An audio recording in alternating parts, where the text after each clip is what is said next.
Bij de grens in Vaals leken zondagmiddag 26 januari oude tijden te herleven. Toen grenswachten iedereen controleerden die te voet van Aken naar Vaals of omgekeerd wilde gaan.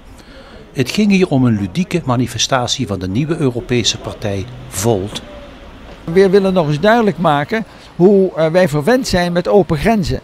En door hier te spelen alsof de grens weer terug is, wat veel mensen in Europa weer willen, de grenzen dicht, dan kun je nou eens zien hoe dat werkt. Als je weer met je paspoort en je moet declareren en op de douane wachten en invoerrechten betalen. Als je boter moet verstoppen in je onderbroek of een fles wijn in je fietstassen, dat gaan we dus niet meer doen.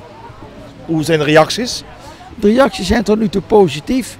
Mensen zien het en ondanks het weer zijn er altijd veel mensen die uit Aken in Vaals komen shoppen en omgekeerd. En die zien nu wat voor een verschil het maakt.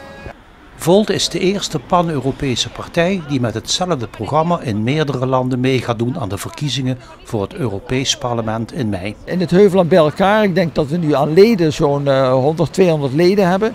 En we hebben ook heel veel vrijwilligers, maar dat gaat per dag omhoog. En we zijn dus nu net begonnen met een beetje reclame maken en duidelijk maken waar we voor staan.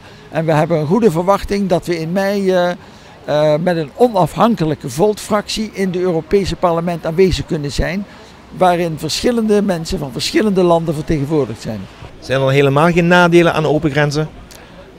Ja, er zijn aan alles zitten voor- en nadelen. Open grenzen wil ook zeggen dat je makkelijker van het ene land naar het andere kunt. Er kunnen ook qua jongens, met mensen met slechte bedoelingen, wat makkelijker door Europa.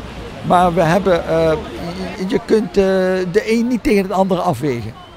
Uiteindelijk, wat ik ook in mijn praatje net zei, grenzen maken van mensen vreemdelingen. Vreemdelingen wekken angst op en angst is een slecht uitgangspunt om samen te werken. Grenzen in Europa sind Vergangenheit. Ein Relikt längst vergessener Zeiten. Grenzen machen Nachbarn zu Fremden und das Fremde macht Angst.